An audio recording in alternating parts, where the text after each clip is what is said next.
Hello, and welcome to Super Switch Headz, the premier Nintendo podcast on all of the internet. My name is Patrick Knisley. My name is Matthew Stoner. My name is David Howe, and boy, oh boy, ladies and gentlemen, we got ourselves a very special guest joining with us on this episode that we are recording. Allie Baker, the host of HyperX Any Key Insert Coin, is here on the show. Allie Baker, welcome to the show. Hi, thank you so much for having me. Of course. What a delight to have you. Thank you. And Allie, we have you on to talk about the evolution of games media, as we're calling it. And that is sort of games journalism and reporting on video games through the years, how it's changed from reading your Nintendo Power and early gaming magazines up until today, where we now have game streaming and YouTubers affecting that sphere. So we're going to talk all about all that and how that's changed and shaped over time. We've got a very narrow topic. Yeah, really, not much to talk about. We're going to cover every short ounce episode today. We'll cover the general broad strokes at least, and then we've got some great news items we're going to be talking about. There has been some updates to various games and the Switch software itself. We're going to talk about that. There's some game announcements we're going to talk about.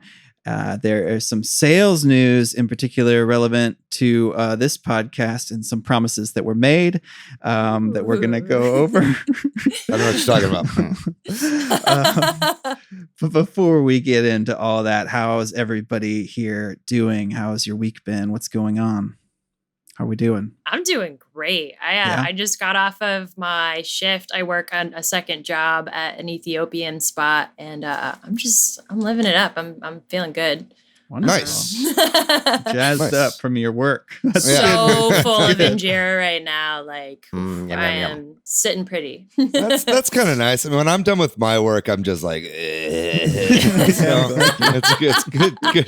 I've had a couple hours off in between work, so I'm feeling all right. Yeah. I got a big week coming up, though. I'm like randomly. So my dad is a pilot, and this week he's retiring. It's his final flight. And so he wanted to bring his whole family on his last flight. So for less than 24 hours, I will be in the beautiful state of Hawaii. So I think I'll be in the air for longer than I'll be on the ground. But it's all in an attempt to be there with him on his last flight. So that's what I'll be doing this week. That's so cool. And as such, I believe this episode is actually out a day late. So apologies. I will be editing this on the plane. But yeah. So if you guys hear plane noises in the background, David, that doesn't make sense. Yeah, that's not how editing works. How dare you support your father? Yeah, I know. It's really putting a hamper. Got a lot of noise, buddy. Yeah, exactly. So anything going on with you, Matthew? I'm all good here. I've been planning a trip to Vegas. I'm going to Meow Wolf in Vegas, going to their installation in a couple weeks. That looks sick. Are you serious? I was actually just looking into that because I'm supposed to visit in December. Hell yeah. So you should go. It's I've been to the Santa Fe location 4 times, and I am beyond excited to go to the Vegas installation. Yeah, it's all new stuff, right? It's all new, and it's like 2.5 times bigger. That's awesome. Can you explain that for people that have never heard of it before? Yeah, what's Meow Wolf? How would you? Does it include cats? Like, what's it all about? Well, there's a hamster. Does that count?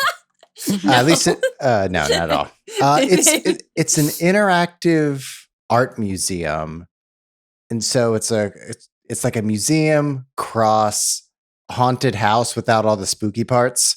It's like psychedelic. Yeah. It's like an interactive experience. It's like, yeah, Walt Disney on drugs. Yeah, that's I've never actually been, but I've like been looking up Meow Wolf for a long time, and I've been meaning to go, and Sasha's been wanting to go for a long time, and it seems to me like the waiting lines for rides at Disney World. But that's the whole place. That's the whole thing. Yeah, and it's really colorful. That's what they offer. Yeah. Well, I know we're going really long on this intro part, but I had a really funny anecdote today. I try to be brief. My son, who's been in virtual kindergarten for the past year, has made friends with a kid who's in his virtual kindergarten class, who we discovered is only like 4 houses down from us wow. at the park. And so now they get together and play outside over the last few weeks. And this girl's grandmother was out there today. And I'm like, man, she looks familiar. You come up and she's like, yeah, my name. And I'm like, man, that's something. And she's talking about something. And she's like, yeah, I used to be a teacher. And I'm like, where did you teach? And she goes, oh, well, I taught in Austin. I'm like, where? And she was a little bit taken aback. And she gives the name of my elementary school. And I was like, you were my elementary school. That's crazy. Oh my God, that's crazy. Dude, Well, small world. Yeah. That's a cute story. And I, honestly, not how I thought it was going to go. I thought your kid was going to be catfished by like a virtual like Turns out not in his class. It was Randy on the internet. It's an old man. Anyway, we should move on. That was funny. And that's been our Nintendo show. Thanks everybody for listening. So very brief shout outs. We did a episode last week. Episode 110 was on brain research and video games, which was a lot of fun. And just quick shout out to Emma in our Discord, because Emma is also a neuroscientist and had a lot of really cool things to kind of dig further into some of the things we talked about. And then we also mentioned our friend at Talking Sock and their F-Zero YouTube video, and they were appreciative of us mentioning them and had more thoughts on that they commented on our YouTube video about the F-Zero question we talked about last week. So check those things out, join our Discord, check our YouTube comments section out, that kind of thing. We love hearing from people who listen to our episodes. Please send us your thoughts on this topic or anything we talk about. Share our podcast, leave us a review. We appreciate all that stuff. Continue.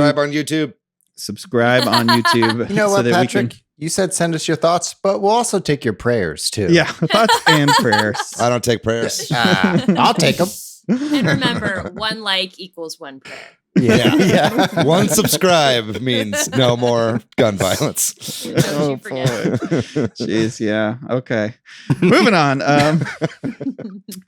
So news and rumors for the week. We got some fun ones here. A lot of updates to quickly go over. We talked about this, or maybe this happened like while we were recording last week's episode, but the Nintendo Switch system had an update to 12.0.1, and just like the last time, it looked like there was nothing there. It just says stability, as they often say on these minor updates. But it seems that under the hood, there might be more Bluetooth support being added, which just kind of lends some credence to some upcoming Bluetooth bigger update coming to the Switch, which is something Matthew is very excited for. Yeah, he's nodding. Yeah, I mean that or they're gearing up for Switch Pro, like we've talked about before. Yeah, just added a little more fuel to that fire. Another little update. They also did update the swear word list. The swear list is getting updated. So, but we don't. I really want to hear what's on that swear list. I want some data miner to tell. Well, it's like it's like swear words and then a lot of variations of like COVID-19 that they don't want people naming themselves in online games. Yeah. One of David's favorite games, Tetris 99, got an update as well. 2.2.0 is what that game's at. And I think there's nothing special here. Just maybe if the themes, right? If you felt like you missed a theme, you can actually kind of trade themes for other themes. Yeah, it's not all of them, but it's 5 of them. And you can trade 5? You could trade tickets for themes, but if you've played all the Tetris Maximus Cups like I have, then you already have the themes and you have hundreds of tickets that you can't trade in for anything. Humble brag. I don't know how much. That's not a humble brag. I think it's like a humble display of patheticness. And then Nintendo announced that Animal Crossing is getting its next update. Huzzah! And I put this kind of in quotes because I think this is the first, people have been disappointed, I guess you could say, with this one, because it's all the same events with some very minor twists. Like there's the same stuff as last year. You mean? it's the same stuff. May Day event, but it's like a slightly different maze, and the museum day, and you can get a new stamp because there's art now or something like that. You know what I mean? All this kind of minor stuff that doesn't really change the updates. So there's a lot of people wondering, is this it? Are we done getting big updates for Animal Crossing? There's I can see either way because or you're like me and you deleted your entire town by accident. Switch. Oh no! Every disaster is an opportunity for a new beginning. It's so true, though. I'm probably gonna jump on pretty soon. So yeah, I'm actually excited. I don't think that this means that they're not going to be doing anything else. I think if anything, it just means because They wouldn't abandon it so early on. I think that if anything, this means that we'll probably be getting all the same events that we got last year plus new updates. Yeah. You know what I mean? That they haven't just gotten around to. I bet yet. they have a few tricks under their sleeve. Yeah, like I imagine at some point we'll see like Brewster's Cafe and a lot of these things that people have been asking for. Dude, I've been secretly just like, yes, please. Yeah. It's coming. I know it's coming. I mean, like, we got art and we got Red and like him selling stuff and like I think we'll still get updates, and it's just the reason they aren't like, hey, now we're doing Bunny Day, but with like 20 more bunnies or whatever. Yeah, it's because they'll be adding more stuff throughout time. At least that's what I think. They released the luck factor into the game sometime last year, and I'm like keeping my fingers and my toes crossed that they released the 4-leaf clover as well, especially now that it's springtime, because it's the perfect time to be picking clovers. But yeah, I'm kind of just keeping my fingers and toes crossed. Hopefully that's soon. I hope that there's something like that, but I could see, we're past a year, on this game. I don't know. Like, Splatoon 3 has been announced, and we know that's the same team. So, well, Splatoon 2 had 2 years of updates and support. Yeah. So I think it's like, I mean, this is like their hottest selling game ever. You know what I mean? So like fastest selling game of all time. I just don't think they would abandon people like that. I mean, like, no, I'm saying that as somebody with Stockholm syndrome who just got abandoned by Mario 35. No. But it's like, I truly don't think this is it. I think people are starting to freak out because people like to freak out on Twitter. But I think people do like to freak out. True facts. Dude. Yeah. But I think we'll be all right.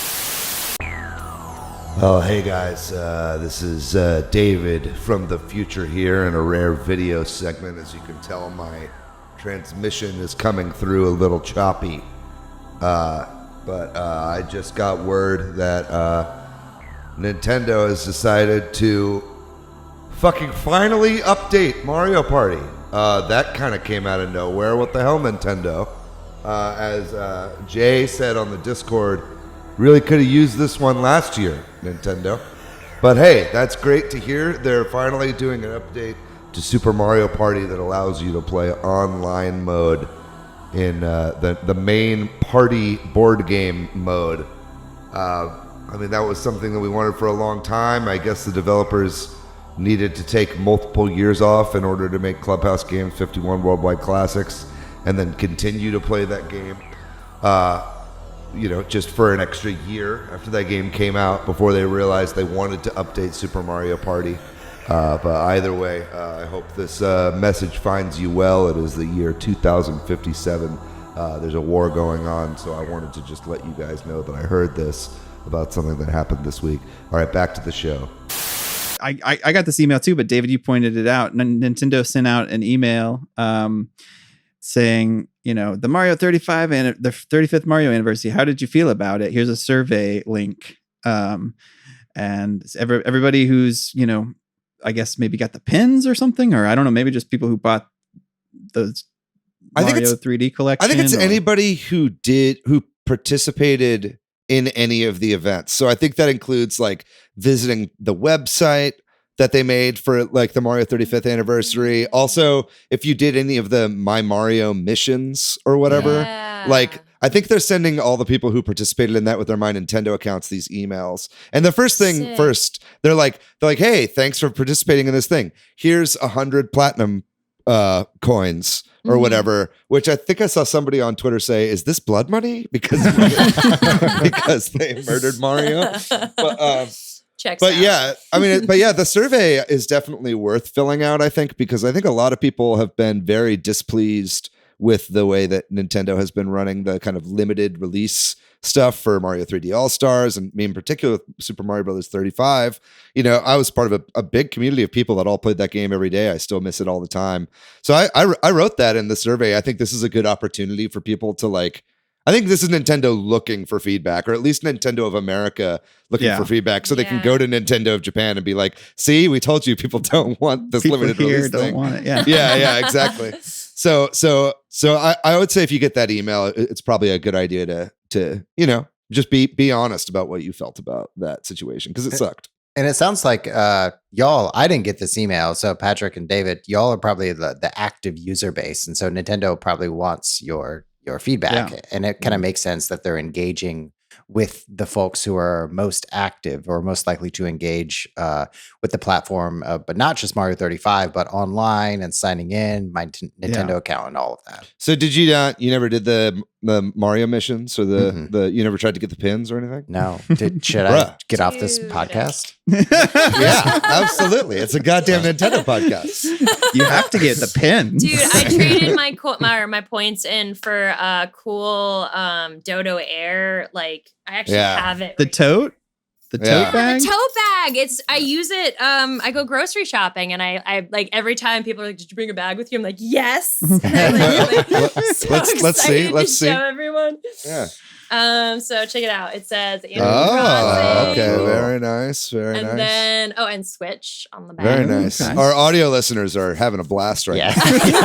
ASMR. For Yeah. Open it real slow. Nice. Okay, yeah. So it's bigger than I thought it was. Very good. Yeah, and it has the dodo on the front. Very cool. nice. Very nice. Yeah. So It's yeah, a good if you, tote bag. I'm real if you proud. if you answer this survey, you get an extra 50 platinum points or whatever, and you can turn those in for stuff. But yeah, more than anything, it's just a good opportunity to, you know, be like, hey, yeah, it was fun, but please don't kill Zelda when you do the Zelda 35th anniversary this year. You know, Yeah, no, can we not kill any more characters? Is that a thing we can do? yeah. I Digital was things when live I logged forever. on to Twitter that day and I saw Mario getting murdered by Sephiroth, I was like low key triggered. Like It's distressing. I didn't know what was going on. Like I was like, what? Yeah, Yeah. it's a problem. And then a game announcement that's kind of been rumored since those Capcom leaks and that kind of stuff. The Great Ace Attorney Chronicles, the sort of Ace Attorney sequel, but back in time games. Yeah, it's like a prequel series. Yeah. Is been announced and is coming out. When is this coming out? This summer. It's exciting. Yeah, I think I'm it's really in June. It's the same month as like Skyward Sword coming out. Yeah. So Maybe that's July though. July. Yeah, it's July 27th, it looks like. Coming out for multiple platforms, not just the Switch. But I think there is a physical version, which I know a lot of people who like these kind of games are into that. So Yeah, the physical includes both of these great Ace Attorney games that were originally 3DS games, and then also the original Phoenix Wright Ace Attorney trilogy as well, all on one cartridge. That's awesome. Very nice. It's a good value. Oh yeah. Yeah. Okay. So also a sort of game announcement, but more a reveal. The makers of Celeste have revealed You have my attention. a teaser. This happened also like right after we recorded our last episode. So this is a little bit old news, Perfect but timing. I'm a glad game I'm here called too. Earthblade, and they called it like a vibe reveal. I guess just where they kind of showed some music and a little bit of art. And all I I don't heard, know. all I needed to hear was Celeste. And I'm already Yeah. like, I think that's why they didn't show too much. Yeah, I think they they're were like, we know we already have y'all. Yeah, so. exactly. yeah, did anybody have a chance to watch this vibe reveal? Yeah, Any thoughts on it? I went to the website, the like splash page thing they kind of had set up. I forget exactly what they're called now. It's not Matt Mix Games anymore because Yeah, 'cause it's not just extremely not- okay games. Yeah, that's Also, what it is. it's not Mad anymore. Yeah. And yeah, exactly. It's Maddie now. And but anyway, all they had, was just like a little bit of a bit of key art, which kind of looks to be a bit more like fantasy in tone, and then a little bit of music, which was also by the same composer that did Celeste, which is an incredible soundtrack. Lana Rain. Yeah, that's right. And absolutely beautiful soundtrack. And the new track is really good too. It's got more of a kind of what's the word I'm looking for? Definitely like medieval-esque feel to it, right? Fun. So I think they're definitely going more towards the kind of visual style that they had for like Towerfall or something like that, where it's kind of more old school archery, swords and stuff like that. But I don't know. I don't think they even really said what kind of game it is, but it looks to me definitely more like an adventure game, an RPG or something kind of like that, just from what they've shown. So whatever they do, I'm here for it because I love both Towerfall and Celeste. So sign me up. Awesome. And then Koei Tecmo gave some sales numbers for Hyrule Warriors Age of Calamity, very relevant to this podcast, because back when this game was announced or first came out, somebody here made a very bold prediction that Hyrule Warriors Age of Calamity would sell 10 million units by the end of the fiscal year, which would be March 31st. Koei Listen, Tecmo. guys, I got to tell you guys something, a little bit of a story about hype. Okay. It's very important not to be overhyped by game trailers. Okay. And to think that games will sell, in the same kind of numbers as Animal Crossing or Mario Kart 8. David, get to the point. Listen, I said I was going to do it, so right here on stream, I'm going to eat this game. And if you're listening right now, he's doing it. he's eating it. He's joking. And it's gone. No, keep an eye on socials. We'll figure out how to make content out of that somehow. So things looked okay back in December when they said that they had sold like 3.5 million, but now they've said by the end of the fiscal quarter, or as the end of March 31st, it's sold or shipped 3.7 million. So you guys ever just get your guesses off by 6.7 million? All the time, man. So controversial. So great. Good stuff. Yeah. I'll deep fry it.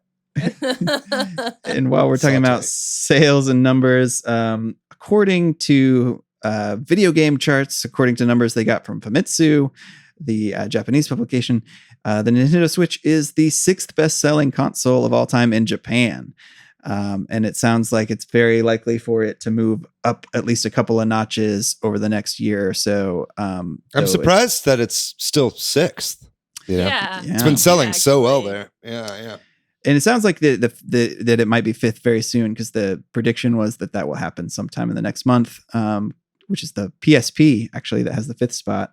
Okay, it's all handhelds except for the PlayStation 2, which is the 4th. According to this video game chart. So I imagine it still has the 3DS to beat as well. Then it would be the 3DS, and then the things that it sounds like it may not accomplish in Japan is the DS and the Game Boy. Oh yeah, classic. Yeah, so we'll see. That's a long road, but yeah, that Tall order. Yeah. If it doesn't sell more than the Game Boy, I will eat my Super Mario 35th anniversary Game & Watch. Or tell you what, this could just be a double or nothing. Yeah. No, I'm not. No, I'm not hyping anymore. I don't care about Japanese sales. My stomach can't handle eating any more consoles. Do it for the content. This is the season 3 Super Switch Headz meta. Listen, I don't want my gravestone to say died eating a Game Boy Advance SP NES edition. NES edition, it would have that kind of detail. Yeah, man. Look, it's good. It looks like the controller. It's beautiful. Oh, wow. I threw it up already. That's how I have it. To close out our news, a couple Microsoft news items here. we talked about this a while back. There were rumors that Microsoft and Discord were talking about an acquisition deal. Give me a break. But it sounds like that. Well, I'll give you that break. It sounds like that fell through. Thank God. It's like, what don't they own at this point? Stop. Yeah. We get it. You have tons of money. Okay. So if you were afraid of that happening, like some of us were, then you no longer have to worry about it. I was into it, man. I was like, hey, I already subscribed to Game Pass. They'd probably give me free Nitro with Game Pass. You know what I mean? I don't want to have to. Yeah, I want animated emojis, and I don't want to pay for them. I want to boost my own Discord server. David, but at what cost? I don't know. Free, because Microsoft would just give it to me. What cost to jobs? Yeah, I don't know. I don't want to get too serious. I'm done. Don't do that. You'll upset Grogu. Also a He's fine. video joke there. So then our last bit of news, or rumors rather, sounds like, we talked about this last time. There's been Microsoft streams where like Phil Spencer has a Switch sitting behind him on his shelf. Well, there was another Microsoft executive, and this is Sarah Bond this time, who had a Switch behind her on a shelf in a Microsoft stream. So it really does seem like that seems intentional, and they are showing that something is happening. Maybe instead of Discord, they're going to acquire Nintendo. No. They already tried that. They already tried that. What? Don't. But David, if Microsoft acquires Nintendo, you'll get some free pins. You'll get Mario 35 on your Game Pass. No way. I think I saw someone online say that they would have had a PS5 up there, but the shelf wasn't load bearing enough. That was pretty funny. But no, I mean, there's definitely something is going on, right? All in all, it's just another Switch on the shelf. It's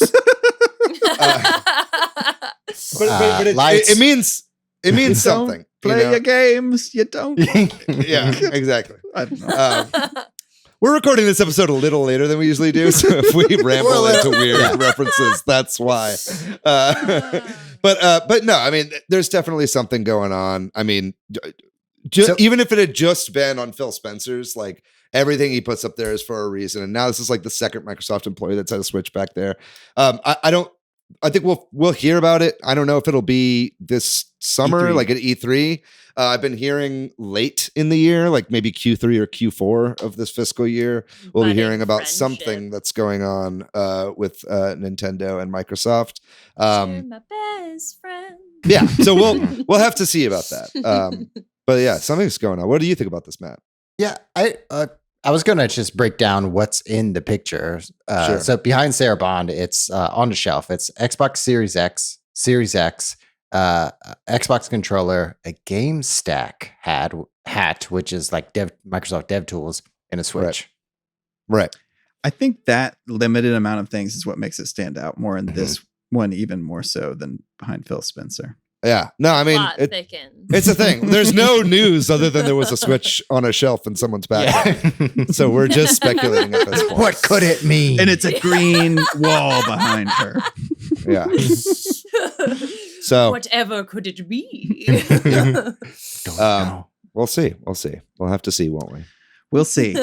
And that does it for our news and rumors for this week. And we're going to take a very short break. And when we come back, we're going to be talking all about the changes over time of video games, journalism, and media.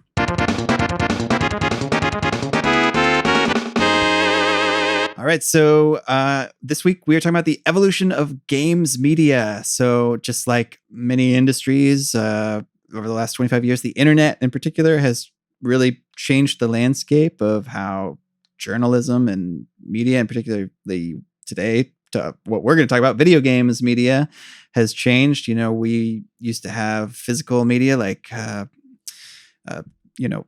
magazines, and that kind of has. What is that? And there used to be like trade shows that were, not for fans, so that people could, rub elbows or whatever. But now we have all kinds of stuff like YouTube and Twitch, and there's all the kind of in between stuff, like websites and like G4 on the television and that kind of stuff. So we're going to kind of go through all that and talk about what still remains and how things changed and what that means for video games, I think. So yeah, like any big picture thoughts before we get into this, or should we just start with kind of like how it used to be? Maybe it's just changed so much, so drastically, so fast. Yeah. Like, geez. I mean, even before I was working in games and entertainment, like I was working at GameStop, and like it just feels like yesterday that Nintendo Power, like right. Game Informer, like there were a lot of them. The Xbox 360 Achievement Magazine, which is no longer, I think. Right. Yeah. There's so many magazines, and my first job ever, I worked at Blockbuster. So, right. Yeah, like it's just crazy how quickly it's changed. Like even just like in the last 2 years, how much it's just what? Yeah, like the whole world and every industry has changed. In the past while. We were actually just talking during the break about the Oscars, which happened this past weekend. Yeah, and how that had like massive viewership on the decline. Absolutely. And a lot of that is due to COVID, obviously, but I think a lot of it is also just due to people don't want to watch a really long right. Anymore. I mean, yeah. The Oscars have gone steadily down while the Game Awards have like shot way up, and so trends are changing. People are streaming more. People are watching things, in these new ways. And it just takes a long time oftentimes for these big media enterprises to catch up or for industries to catch up. And so, so I guess that's some of what we'll be talking about today. Ali, if you could, you host a couple things. What do you do now in the gaming entertainment kind of sphere? Well, I was in talks with HyperX for hosting like a gaming meets cooking show, but because of COVID, they actually put it on hold. And I'm waiting to hear back from them. But right now I'm streaming on my own. I also stream for Insert Coin, and I represent an organization called AnyKey. Which fosters diversity and inclusion in gaming, which I think is awesome. Awesome. Yeah. Very good. Maybe we can talk like just about some old game magazines that we used to read. Because I used to subscribe to a bunch of them, man. I was way into that shit when I was a kid. I have the memory of like going to like, bookstores and there being big racks of magazines, and you just sitting there and flipping through all the gaming ones that you could, the ones that weren't shrink wrapped, right. The ones that didn't have the demo discs built in. I know my first one was probably Nintendo Power. That was classic. Yeah, that's back when I was also like subscribed to Nickelodeon magazine and shit. Yes, like back in the day when I was a kid. Mad Magazine too, maybe. Yeah. Classic. And Nintendo Power was a good one because it was like it was run by Nintendo, so they like knew exactly how to like run that hype train to get you to want to really buy all their products, and they had like comics included in them as well. This I've got over here, this Zelda Link to the Past comic collection, which I think originally ran in Nintendo Power. Along with some like Mario comics that I used to read as well. That's sick. So yeah, that one I definitely that was like my first gaming magazine. Patrick, were you ever subscribed to any old ones? I think it was Game Informer. I think somebody said that. I'm pretty sure I had a subscription to that one back in the early 90s or whatever it was. I was never like a huge fan of Game Informer, but also, Ali, as a former GameStop employee, I hawked the shit out of Game Informer. Yeah, because I think they were owned by the same company. Yeah. But yeah, that was they had some good articles. I would definitely read them from time to time. Yeah, I mean, that was the way that you would get gaming news. Like, because, there wasn't any coverage of that, and you didn't, maybe you see some video game commercials on TV, but even then not like a ton of it until, maybe more like the mid 90s or something. For sure. Yeah, that was the way to find out what was coming. I think my favorite by far was Electronic Gaming Monthly. And maybe that's the EGM, one baby. I had a Nice. subscription to. yeah, EGM was the shit. And I think it even might still be around today in some capacity. I think it was like about 10 years ago they ceased production, and I think they've kind of started back up a little bit, maybe on like a quarterly rag now these days. But yeah, EGM was my favorite when I was a kid, because it was like Yeah. it was I love Nintendo Power, but then as I got a little bit older, I was like, I want to broaden my horizons a little bit, just past Nintendo, Yeah. right? And they had a ton of stuff. And I think another great thing about games magazines too back in the day was just how fat they were, like loaded up with ads too. Like I used to like love looking at like gaming magazine ads back in the day. It was the I only place to actually- see them. Yeah. I used to use because I went to school for like art, but I would save up all of my magazines, and then I would like cut them out and make collages with like the different stuff from like different video games that I liked. So Totally. I had all this like video game inspired art that was basically made from the magazines that I owned that were lying around my like house. So really cool. Also, like speaking about EGM, like we're talking about magazines that solidified standards in the game industries, but like magazines, we saw a lot of like memes and rumors and jokes Yeah. kind of crop up. Like the first thing that comes to mind is the Street Fighter Electronic Gaming Monthly issue, where they talk about a secret Street Fighter character, Shenlong, which was completely made up. And it's like, it's totally like a background character that some it's editor wanted to add. the deepest troll. They did a lot of that stuff. I think EGM also did an April Fool's joke about how you unlocked Sonic and Tails in Super Smash Brothers Melee.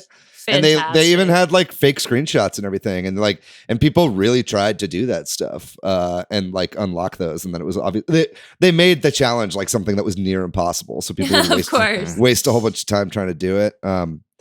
I did write into I think it was well, what was it? Which one did I write into? I think I wrote into Electronic Gaming Monthly when I was a kid.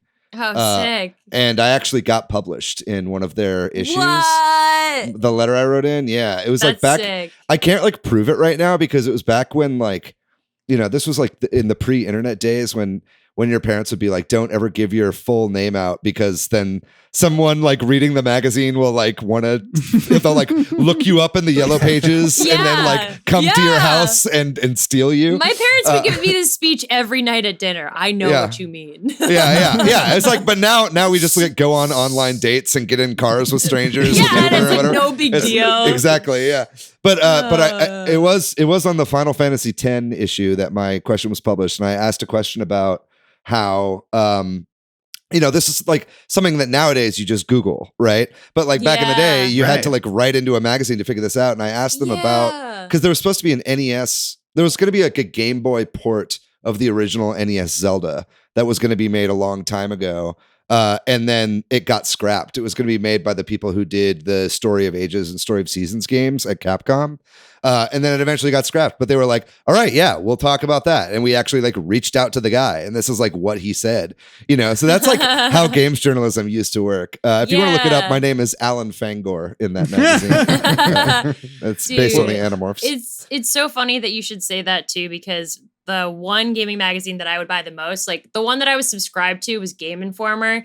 But when I worked at Blockbuster, I was like a hardcore 360 buff. Like me and my friends were always competing to get like the biggest achievement score. We were like that, seriously.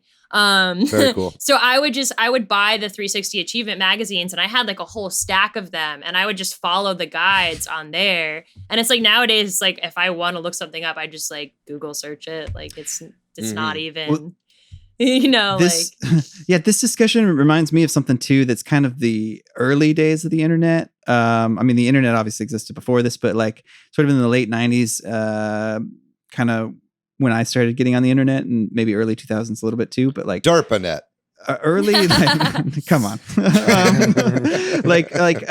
There wasn't as much established, places to go to learn this video game knowledge, but there was starting to be, there were sort of forums and FAQs being written by like people writing their own text guides and walkthroughs. And it's the same kind of nonsense you were talking about, David, of like these fake things. There was so much fake stuff. Yeah. Like I remember trying for hours to do some fake thing I read online about Final Fantasy, Western numbering 2, for Final Fantasy 4 or whatever. Like if you wander around in the desert for, there's a 1 in 100th chance of, encountering this rare monster. And I just did it forever because I found it on some, thing. I feel like you had to go on like Yahoo Answers and like you just pray that like it was good information and that someone wasn't yanking your chain. Right. Well, I mean, that's kind of like itself an evolution of we talked about this in the Pokemon episode we did recently with Vanessa, where it was like the schoolyard rumors, right? It was like, that's just back before information was readily available. So kids just came up with whatever the fuck they wanted. Right. And like magazines could do this stuff too, because there was no way to like, nobody was data mining back then. Nobody was like posting like, files from within the games online to like to be able to debunk this stuff. So I do think there's like a bit of kind of that mystery and magic in gaming. And again, in all industry, in all entertainment industry, that's a bit lost these days. It's like there was just more of an unknown back then, and you could get away with like coming up with random bullshit and just kind of sell it. The to spread whoever. Of misinformation is definitely still there, though. I would like to make a point. Like it is actually a proven fact that fake news travels 6 times faster on Twitter than real news does. I can buy it. Just want to throw that out there. Oh yeah, no, yeah. Don't get me wrong. Not much has really changed. Yeah, we just didn't have Snopes back then. Is the Well, there, so the evolution of magazines. I guess there are magazines still around, and then I think they kind of evolved into websites, right? Like, that was, and probably some of them were like direct descendants, right? Like Electronic Gaming Monthly maybe had a website or something like that. Yeah, they did. Game Informer had a website. I don't know. The first ones that come to mind for me are like IGN, Destructoid. Yeah. And some of those are still around and big and important. I think, both of those actually. Both of those are still around. GameSpot is still around, but feels like it's kind of lost a little bit of its oomph. But I mean, GameSpot was one of those that was like IGN that were kind of the magazine killers. You know what I mean? Like those sites came around, and I think it was like IGN 64, like when it originally came out. But it's like those sites were kind of like, right. And Game Informer was actually part of GameSpot, or was it GameStop bought out GameSpot? I don't know what it was. Crazy. Smashburger is who they bought out. All of these brands are Darden brands. Yeah, exactly. But yeah, no, it's interesting to see who of those survived, and it's really the ones that started out as websites and didn't try to adapt, right? Yeah. You'll find really the only magazines that are still around to this day have become like incredibly niche and almost are purely for nostalgic readers, like for instance, somebody that actually we're hoping to get on the podcast kind of soon, somebody from Nintendo Force, which is a magazine that's subscribed to on Patreon, which is like a spiritual successor to Nintendo Power, right? That's awesome. And so you'll find those out now, but it's like it's almost like kind of, it's great to read them, and I love reading them. I read them every 2 months when they come out, but it's almost kind of sad, like how thin they are because there are no ads. Yeah. You know what I mean? It's like, you're like, man, like ads really were like what made magazines so thick back in the day. Even magazines that still exist, like Wired and Rolling Stone and stuff. If you get a copy now, number one, they're a lot cheaper. I think that's because they had to just, they're subsidized mostly by advertising rather than by subscription fees. But they're also a lot smaller and thinner, even with ads, those, than they used to be. And what are you going to do? Maybe I know we've kind of moved on to websites, but one more thing that we should talk about before we move on from magazines is demo discs. Like demo discs were such a relic of an ancient time, but it's like, that was fucking dope to buy a magazine for like $7 and get like 20 demos, like for the PlayStation 2 or the Xbox or whatever. Like, you know, and it would always be like the official, the official Xbox magazine or the official PlayStation magazine. Like they always had like these massive demo discs. Yeah. And I would just spend hours and hours. I never buy those games, but I would play those demos over and over and over again. Same. Yeah, I guess it didn't work. You just proved that demos are not good. Yeah. No, definitely not. It's like those AOL demo discs. I just use them as like coasters around my house. Right. I bought one really Xbox simple. magazine and it included Just Cause, the first one. And I Just play that 'cause. demo just cause. Yeah. Great game.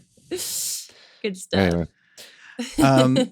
Yeah, and so I mean, I guess in terms of websites, you know, those have changed and evolved too. Like I think, you know, and it used to just be like articles and pictures, and now it's like all things on the internet. I think video and stuff is taking over, and there's still room for articles in the written word and all that. But I just feel like we've kind of evolved from physical to digital to pictures moving or something. You know what I mean? I don't know like how to describe Streaming. it. Like somewhere in there was G4 too, which we should talk about. Yeah, we should briefly talk about G4. Which is coming back. Yeah. Yeah, apparently. Yeah. Allegedly, right? Allegedly. Yeah, G4 was kind of like this flash in the pan, and I feel like it almost came a little bit too early. Too soon, yeah. I you think know- it was definitely before its time. Yeah. Yeah, for sure. So I mean, if it came later, TV's changed too, right? Like, Right. you know, the Right. cable stations aren't as popular, and the only way some are around is because they're now turning to streaming or whatever. Yeah. Like, Yeah, that's why it was just like this very like magical like little moment where it existed and then kind of like left. I guess it like started as what was it was like so nostalgic for everyone. Tech TV is that Tech TV. well, there was Tech TV, but then there was also like wasn't there like a TV station for men or something? What was that thing called? Like that's where they You're had. talking about Spike TV. I'm talking about Spike Yeah, TV. yeah. That Oh, came yeah, later. that's Did different. or did I make that up? That's Yes. different. That's But Spike, Jeff Keighley actually came from Yeah. Spike TV. Okay, Spike so TV it's the had Game some video Awards. game He content as originated well. from Spike. Yeah. Okay, absolutely. right. So you're right. It was like Tech TV and like the screensaver show and stuff like that, Yeah. which I used to watch all the time. I actually yeah, I mean- interned there for a little bit of time before they went under. They actually Oh, got really? bought out by Esquire. Yeah, Gotcha. I was supposed to go back and work with them, but I left that year and finished school. And when I went back to school that year, they were like, "Oh, they just got bought out by Esquire," and I was like, "I guess I don't have a job anymore." That's a bummer. What did you do when you interned there? I did all their what's it called? All their game caps for them. So if you Oh, saw cool. like footage of like BioShock like in like a game review or like whatever, that was like me playing it. Yeah, That's that's cool. that's actually sounds like a pretty good gig for It was a company like that. It was a fun gig. Yeah. I didn't get paid to do it, but honestly, I was working at GameStop out in California anyways. So I mean, as far as I was concerned, I was living the dream. Right, Right. right. Yeah. I mean, that's kind of what streaming is these days, right? You're just like you're also just playing games for Yeah. footage. Yeah, You know pretty what I mean? much. It's the same basic kind of stuff. So it's cool to see it's evolved in that way. I mean, Yeah. I was doing time codes for them too, just like typing out like what was being said on screen and stuff. Right. They had us do a bunch of stuff. They did like a segment for Attack of the Show about planking. So I was in their planking episode. Very nice. Yeah, classic. Yeah, the award show that I recently went to for Call Me Brother was hosted by Chris Gore, who runs Film Threat. Oh And- yeah, I remember Chris and- Gore. Yeah, he used to be on Attack of the Show as well. Yeah. I got to meet him a couple days ago for the first time. He was a really nice guy. Oh, that's so That's cool. cool. Yeah. Yeah, I remember him. I'm just to get us back on the topic. I don't remember like G4 being like serious or like, I don't know how to describe this, but I feel like there was after that, there's like this democratization that comes, in terms of like, you know, YouTube or something and streaming like on Twitch and stuff where Yeah. instead of like quote unquote professional people reviewing games and that kind of thing, it's like now we have the market or like viewership deciding who we're listening to. And, Yeah. and I It's a gamer's market out there. Yeah. I Yeah, I feel mean, there's- like That's the evolution, is like the number of stages and voices and personalities have significantly increased. Because Yes. we were talking about magazines and we maybe mentioned 5 or 6. Yeah. And then we start talking about Yeah. website and we're talking like, 5 or 10. And then we talk about television and all of these personalities and all these people and all these websites and all these magazines. Now it's increasing of like, which editorial or which editor do I trust in their game reviews or in their writing? Yeah. And it becomes even more complicated when there's that transition to like YouTube or Twitch. Yeah. Yeah. And Sure. then introduce streaming on top of that. It's like, oh, wow. Like Yeah, and anyone it's no can wonder. just tune into whatever they like. There's like 15,000 people, like probably more than that, streaming at a time. Like, Yeah.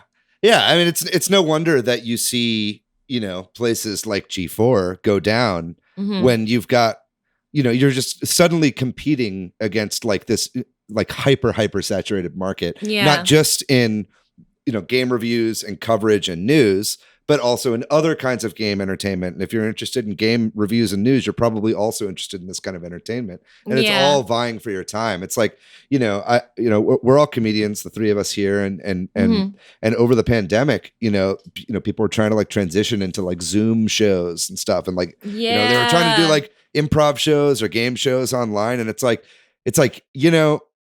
that's tough because now, where before you had a thing where it was like, hey, show up to our theater, we'll do this show for you live, you can drink, and it's like a date night. Yeah, and he's like, get out and do something. Yeah, and now you're like competing with Twitch, and you're competing with Netflix, and you're competing with, fucking just sitting in bed and reading, and it's like, dude, when I started streaming 6 years ago, that was right after I left Machinima, and I was like, cool, like this seems awesome, like I feel like I'm really doing this. And during the pandemic, I started up again, and it seems like such a completely different beast. Like, oh yeah, just the way you have to strategize, the way like you think about it, and like I go into it every time, and I'm like, okay, I'm just going to enjoy myself, because at the end of the day, that's what I want to take away from it. And if other people don't enjoy it, that's fine. Hope they do.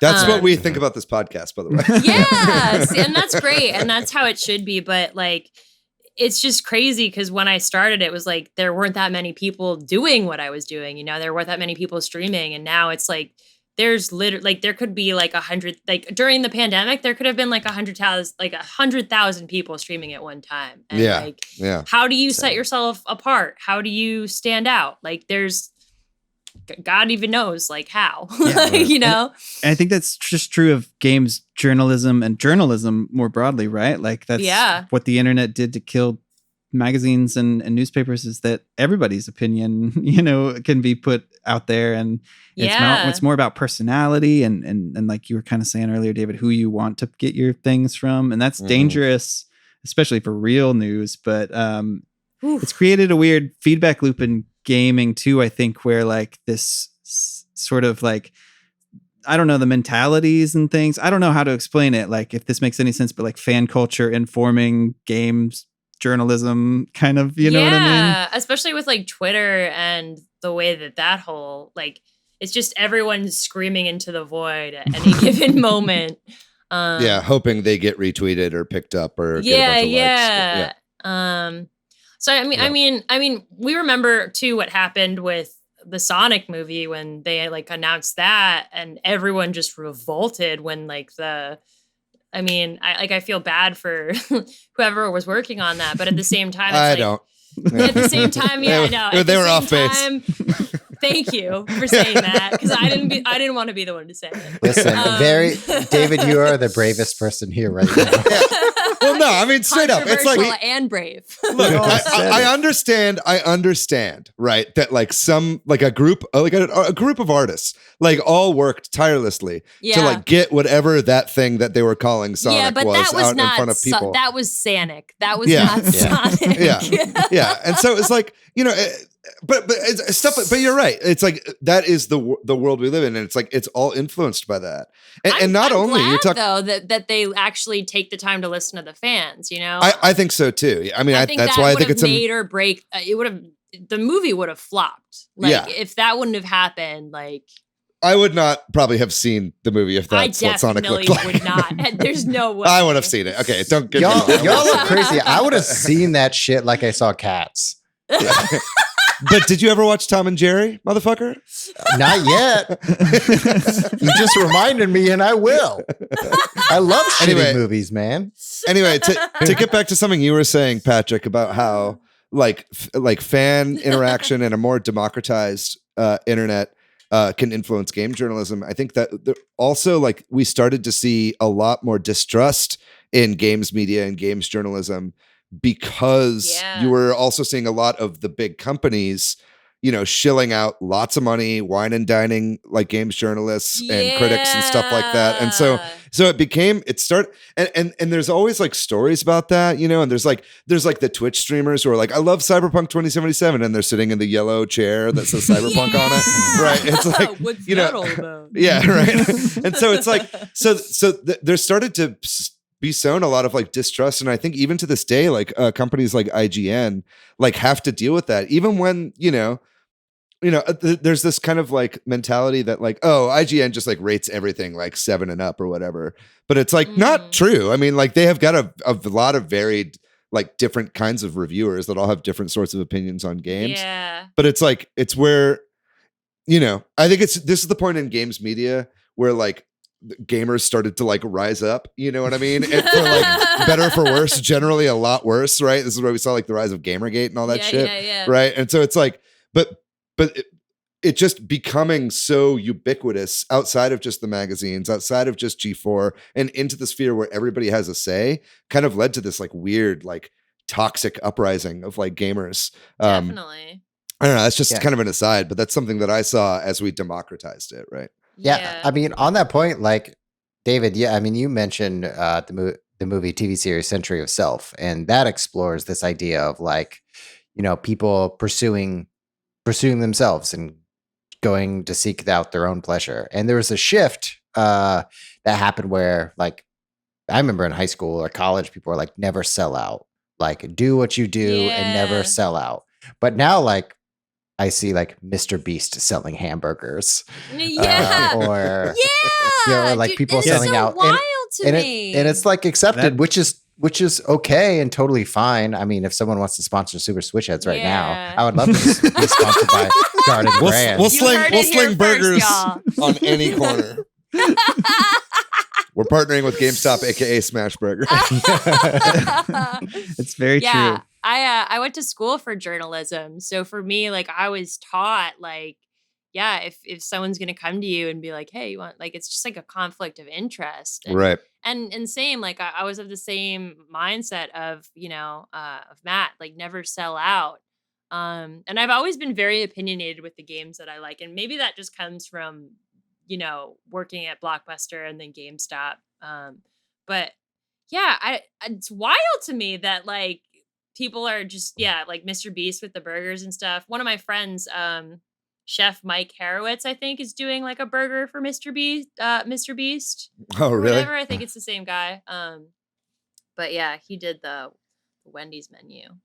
Okay. Pretzel pub burger. Yeah, I'm sorry. We're talking about food now. Like straight up, I fucking love the pretzel pub burger. So good, right? Give that guy my love and my thanks. Yeah, all of the high five, the highest of fives. I'm a pretzel bun fan, man. Come on. Yeah, me too, man. And that cheese sauce, please. Jalapenos. Anyway, this has gone way off. Yeah, well, I think we talked about this is a really big topic and we can't cover everything. I think we've been talking for a while, so we should probably wind it down with sort of any final thoughts. Again, on that a kind really of short episode this week.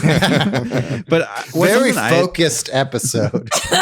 Something that's sort of tangentially related to all this that I think is worth mentioning sort of the idea of criticism and sort of theory and that kind of thing. Like film has this, theater's got a super long, rich history of this. Video games doesn't. It's starting to change where, you know, academics are writing papers about video games and there's starting to be discussion of that. And I think that could help really inform journalism and reviews and that kind of stuff. And when we have a better language and that kind of thing to talk about video games, because we don't. It's because, like we talk about anytime we kind of take these big picture episodes about video games is newer than a lot of other mediums. Yeah. Even though it might have been around since the 60s, it wasn't really big until the 90s. And so there's still a lot of growth for how we talk about video games, and as people who make them or enjoy them or want to discuss them. And I'm rambling on, so somebody else should either jump on that or some other related thoughts about journalism. I was going to say, I think it's so important to be critical of the media that we love. But on top of that, being critical in a way that is constructive and not just like people on Twitter being like, blah, blah, Nintendo sucks. Yeah. Like, we get it. Okay. Like, we get it. But like, tell people what you like. Tell people what you don't like. Tell people why you don't like it. Yeah. Right. And recently the Mortal Kombat movie came out, and everyone has been taking to Twitter and just being like, "Oh, it sucked. I hate it." Dude, chill. Just chill. Like, chill. Just calm down. Yeah. That movie was the shit, by the way. Yeah, Also, just I thought have that movie so was fun. Just have fun. And also, it's like if you don't have anything nice to say, like, bro, like, Yeah. I get it. It's outrage wars, whatever. Yeah, and honestly, Patrick, I think I disagree with you a little bit there. I think because you were saying that there isn't quite the same sort of video game criticism out there that there are for like movies and theater, and I just disagree. I just think it's all on YouTube. It's like it's like I subscribe see it to every day tons on of Twitter. yeah, and it's like I find I just feel like YouTube in particular and online video hosting platforms are oftentimes primarily used by a lot of people that also intersect in the gaming spheres. And so I see lots of thoughtful video essays on, breakdowns of all different kinds of video game stuff, from story beats to gameplay mechanics to music. There's a number of YouTube channels that I follow that specifically just break down motifs in gaming music and within the realm of music theory, and so it's I think all that stuff is out there. It just hasn't quite circled back around to the mainstream, but I think even then we're getting back to that. I think it's I think it's reached a critical point where online, where we talked about G4 is coming back, on TV, and I think that we're seeing more and more of this stuff work its way into everyday criticism and everyday kind of entertainment and literature and stuff like that. And speaking of G4, one of the reasons that I was initially drawn to the channel was actually a show called X-Play, where they would do game reviews. A guy called Adam Sessler and Morgan Webb would do reviews, and Sessler he had Sessler's Soapbox, where he would basically just give you his honest take. And I loved that. That as a journalism student in college who was so drawn to the truth, and also an art student. So I was going into critiques, and people would be just really dicks about things, and he would just tell it to you straight. And I loved that, and that was one of the things that drew me to G4. So, definitely has been around. You just kind of have to know where to look. But I always loved how tongue in cheek that was, I actually produced, fun fact, I produced a fun segment for my college TV station that was based off of X-Play. And very good. That's cool. Yeah.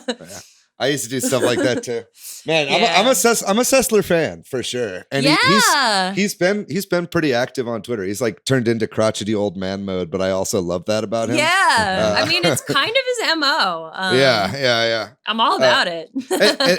and also, Patrick, apologies if I misunderstood what you were saying about games criticism, but I think I like it when you disagree with me, because then we can have a conversation. And also, I think then, we can, in retrospect, see that I'm right. Okay. No. I think what I'm trying to say, and I think your counterpoint is actually a good one. But I think what I'm talking about is the idea of you could go to a university and take classes on film theory, where they talk about why there is composition, why this, there's this history of critical thinking about it. And there are people who are doing that work. And you're right that a lot of them are on YouTube. It's not in academia. And so there isn't this shared language that exists for some of the other forms of medium or other mediums of how to talk about it, especially we're borrowing from some of those other ones when maybe that's not the way it should be, because it's the different, you know what I mean? Yeah. we don't know how to talk about gameplay exactly in those artful terms. That's true. Is kind of what I'm hinting at. And I'm not an expert on this, but I mean, the University of Texas in the past like 5 to 10 years has like massively boosted its gaming curriculum. Yes. And its whole That's gaming cool. school. I actually it was like basically right when I left UT.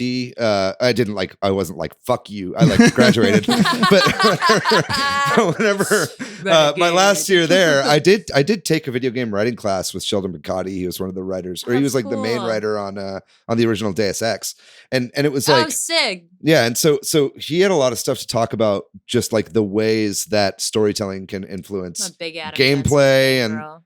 oh yeah, for sure. But yeah, you know, I do think it's changing, right? Yes. It's like, and you're right.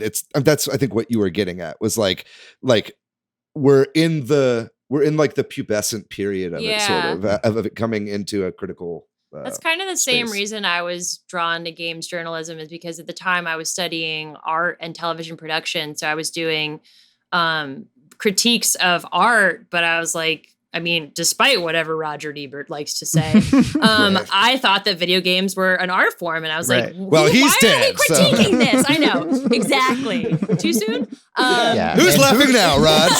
Who's alive right now? that was actually a very fascinating point in this discussion, though, and because I think people did convince him, and because he got so much before pushback. That's true. Yeah. But who's to say that there wasn't anything? I mean, when I was in college, actually, there was a paper that was written by Jane McGonigal on, I think it was like the positive effects of video games. Like they had done a study of burn victims, and there was a control group and a non-control group.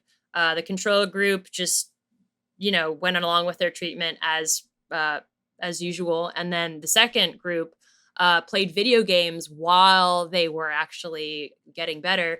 And they actually found that the group that played video games found a way to gamify their lives as well as the video games themselves. And they actually got better faster, which was another reason why I was so drawn to, like, I actually wrote a term paper on video games. But yeah, just to see the field expanding so much, it's awesome. Yeah, for sure.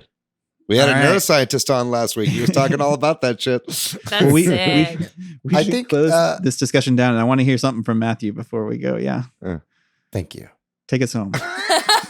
Matt's way too polite to shout over anybody. Thank you. Yeah. May I fucking talk? I think I don't know the last time I watched a video game review. And that's because it seems too muddy to me. Like, I don't know if they were lobbied to give this review a good or bad. And like with Metacritic being manipulated often. Yeah. Like I just ask my friends what games they're playing and what games do they recommend.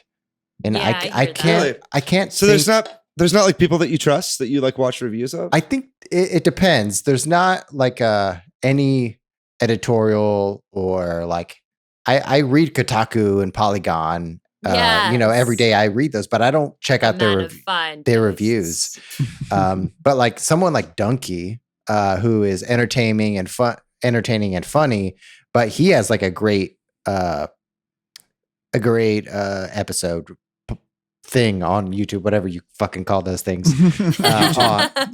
YouTubes, if you will. YouTubes on Super Mario Odyssey, but I watched that to solidify my own beliefs that Super Mario Odyssey is fucking amazing. Yeah. Yeah, I don't know. I don't think you could just write off all reviews. I think it's like totally. And in fact, I would, I just think that there's a lot of like YouTubers that I love the reviews of, but it's like I think you could write off user reviews, right? I think user reviews are so easily manipulated, and it's usually just, again, it's like the Gamergate mentality. It's always like mob pitchfork mentality of like, hey, let's all downvote this because it's blah blah blah blah blah. Yeah. But it's like, I think it's just important to like know who the reviewers are, right? And that's true with any kind of journalism, right? It's like you just got to know who's writing the articles, like what kind of shit they have, if they have an inherent bias, You know what I mean? And that kind of stuff. You, I- you know, You know should what I watch think- some reviews, Matt.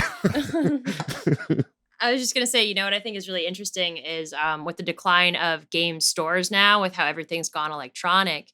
Back in the day, you would go into Blockbuster, GameStop, whatever, and you had that one guy that would always recommend stuff to you, Mhm. and that's going to be gone soon. And it's kind Oh, of yeah. interesting to think about how that's over the years kind of gone from like watching people on TV to watching people on YouTube to watching people on Twitch, and now that's kind of like the guy that you go to like, ask like, hey, like, because we all have a friend who plays games or watches movies or whatever, but just having that like personal one-on-one experience that you would in a store is pretty much like gone. Yeah. now. Mhm. Yeah, Um, totally. But Also, yeah. Matt, it's okay. You can not watch reviews. If you don't. Yeah, Yeah. before we end, I'll give Under Matt pressure. some. I don't watch a lot of reviews for games. I feel like we are involved in so many different online communities. You Mhm. can kind Right. of get a sense for when something's good or bad, and then if it's sort of questionable, but you still are leaning towards it. I don't know. That would be maybe I the feel only that. time or something. My reasons for watching reviews have decreased over the years, but mostly I don't want to be spoiled on the gameplay. And I That's want to be Yeah. spoiled That's on the a good story, spoiled on the sound. Because if I watch like Or a American was spoiled enough. yeah, tell me fucking about it, Allie Baker. All right. Well, that's fair. And I think we should close out this topic, right? Sure. We've got a lot to talk about. Or not quite or enough. we Hit had a that lot of- subscribe button. Speaking of content, This podcast is 20 hours long. All right, friends, we're going to take another very short break. And then when we come back, we're going to talk about the games that we have all been playing recently. Okay, so talking about the games we've been playing, I have been continuing to play Monster Hunter Rise and some other things. But the one game I started playing recently that I wanted to mention, I think there was some discussion about the Famicom Detective Club games coming.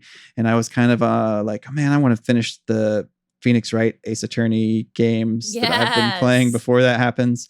And I'm playing the third one now. I started it up and I don't know if I'm becoming a visual novel person or if it's just that series, but I really enjoy the Phoenix Wright Ace Attorney games. Oh, yeah. The great writing's games. great. Yeah. It's a really chill experience, even though it's about murder.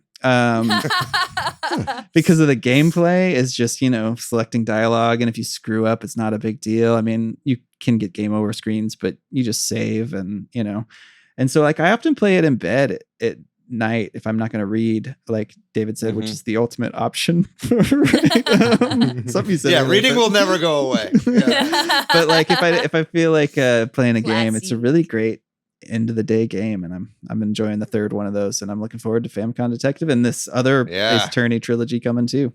I'm really looking forward to Famicom Detective Club as well. That game looks great. I'll go next. I haven't been playing too much new. I've been playing. I have been playing Picross S6 since that came out, which is there's nothing new to report there. It's just good. Just more Picross. It's the 6th version of the same game, essentially, that's been on the Switch. But it's great. I mean, obviously, if you're a Picross fan, you haven't picked that up yet. What are you doing? I did beat Kaze and the Wild Masks. Very much enjoyed that game. Donkey Kong-like game, Donkey Kong Country-like game. Very good game. I don't know that I would really fully recommend it for $30. I think it might be asking a little bit much. I did 100% the game in like just over 10 hours. So it kind of, your mileage may vary. I might go back and replay it at some point to like do like kind of speed runs or whatever, because they do have like a built-in speed run, like kind of leaderboard system. But if you see that game on sale, absolutely pick that one up. I would really recommend that. Played a little bit of Slay the Spire last night, and I won a fucking round of Slay the Spire. Feels pretty good because I suck at that game. So it was nice to win one. And then other than Feel that, I picked up a new game that I haven't started playing yet that I'll talk about next week, hopefully. But other than that, I've just been playing some like old Game Boy games, like Game Boy Color games. I've been firing up the old emulator again, and was playing some of the Game Boy Color Mario Tennis game, which is like a fantastic top-down RPG where all the battles are tennis matches. Nice. Great fucking game. Really good writing by Camelot. Matt, you have something to say about that? Yeah. I'm curious if you started playing Mario Tennis, because on our YouTube channel, we have like the suggested links. And one of them was the Mario Tennis tier list. Yeah. No, that's what got me playing it again. Yeah. I watched that same video. Yeah. Well, I posted it. I posted it on our Facebook group as well. And we got a little bit of interaction on that. It's the Mario Tennis for the Game Boy Color is basically the same game as Mario Tennis for the Game Boy Advance, which is Power Tour, which is the one that I've actually played like a bunch, like from start to finish a bunch of time. Mario Tennis Power Tour is like my favorite Game Boy Advance game, and Mario Tennis for the GBC is basically the same game with worse graphics, but it's still very fun. So I was playing some of that, playing some Shantae, and got into like some of the old like Game & Watch Gallery games as well. I was just like kind of fucking around, listening to podcasts and playing old Game Boy games. So there are more of us out there playing old games. Nintendo release more consoles on the Nintendo Switch Online. Please. Matt, what have you been playing, man? I finished Manifold Garden. Very good. Does that make me smart? Because it feels that way. It makes you ready to watch the speed run. Yeah. I don't want to. I get motion sickness. Yeah. I loved Manifold Garden. It was great. I beat it. If anyone's listening right now and you plan to play it, you're about ready to beat it, you should do drugs right before you beat it. I don't do drugs, but if I did, I would do drugs at the end of Manifold Garden. It's a coded message right The there. ending. Yeah, it's a long sequence, longer than you would think to finish that game. And it was fucking great. And that game frustrated me, but it makes me feel smart the more I think about it. Yeah. And that you played that on Steam, is that Yeah, correct? I played it on PC. Yeah. Yeah, but it is on Switch also. Yes. So check Yes, it out yes, on yes. the eShop. And that inspired me to play other puzzle games. So I downloaded Baba Is You. I'm excited to start that. Haven't played it yet. And then played Quern, Quern, which is a Myst-like game. Very good. So I've been exploring some of the Myst muscles. Oh, Like, yeah. trying to like go around an island and use items. Very excited. They're hard games. Very excited to just hear you say the word mist. Myst. I just bought on Fangamer. They Robin Miller, who was half of the team that made the original Mist. He did the soundtrack. They just are releasing a vinyl pressing of the Mist soundtrack, which I purchased the other day. That's so Looking fucking cool. Looking beautiful. A red disc and a blue disc for the red and blue pages. Man, that's a sexy looking vinyl. I can't wait for that to come in. I don't know if you think about this, David, but like you probably have the Myst vinyl whenever it comes like next to like classic vinyl. And Oh, yeah. Do you ever like you're cooking dinner, like, what do you want to listen to tonight? Do you want to listen to Fleetwood Mac Rumors or Myst? Yeah. Or Sonic Mania by Two Yeah. Loops, which I also have on vinyl. dude. Yeah. Yeah. Mine is like Back to the Future 3 or Huey Lewis Sports. Those are the same soundtrack. Very good. That's what I've been playing. Allie, how about you? What have you been playing? I've been taking a little trip down memory lane, playing some old school Xbox 360 games. I'm playing through Lollipop Chainsaw, which is a comedy horror action hack and slash game Oh, yeah. that is actually co-written by James Gunn before he did Guardians of the Galaxy. Really, really fun game. Just really fun to like jump into, and like it feels very much like an arcade game. Like you could just jump in, jump out. That's been really fun. I'm also starting to stream Alice this next week. Alice Madness Returns. That's Nice. American That is a McGee's classic. Alice. I really, really love the series, and especially just because of my life coming up through like the mental health system. The story is actually extremely relevant to my life. And it's been kind of nice to like revisit that. And then one more game I'm playing is Resident Evil. I'm actually wearing my Chris Redfield shirt right now. What are you buying? What you playing? Yeah, that is what I am also playing. That should really be the name of this segment. That is, I wanted to say that earlier, but I didn't want to give my What are game you away. What are you playing? Okay, yeah. But yeah, Literally, that never gets old. Every single time I see him, he's like, "Whoa, what I Yeah. got here for you, stranger." Such a good line. Absolutely brilliant. That game is so good. I'm probably gonna play that as soon as we finish the podcast tonight. Yeah. So, yeah, just absolutely classic. I got that and Resident Evil, the original, on sale this past week. It was like $14.99, dude. Like, what a steal. Are those games fun to play on stream, like with the audience? Resident Evil? Yeah. I would imagine yes. I haven't streamed them yet, but Okay. I want to. Yeah. Yeah. I hear those games are fun to play on stream. Yeah. Yeah. As long as you've like played through them before, because it's like everybody knows what to do. So they're always like, go down that hall. Look out. There's a dog. Or whatever. And you're like, shut up. Yeah. You if you don't want any spoilers, you better put new backseat gaming on that. But even if you put that, people are still gonna do it, I bet. Like yeah. It's hard not to. Mhm. Yeah. Totally. Classic though. All Very right. Good. Awesome. Thanks, Allie Baker, for coming on for this episode. Really Thank appreciate you guys it. so much for having me. Yeah, it was a blast. Thank you for being here, Allie. Yeah. Thanks. Thanks to MilkyWay.co, who does our website. Thanks to Corduroy, who does our music. If you're looking for me, Patrick, online, you can find me most places as PDYX. Hey, I'm on Twitter, Matthew, MATHYOU. I'm pretty much everywhere on the internet at Monolith Fiji. And what about you, Allie? Where can people find you? People can find me at allibakes.com, ALIBAKES.com, or Twitter or Facebook. Pretty much Allie Bakes on everything except for Facebook, which is Allie's Got Game. So, yeah. Very good. All the social handles for you right there, folks. If you like to Twitch find is Allie Bakes too. Sorry. Yeah, no, very good. Very. If you want to watch Allie play Resident Evil and not spoil the game, then absolutely go check it out.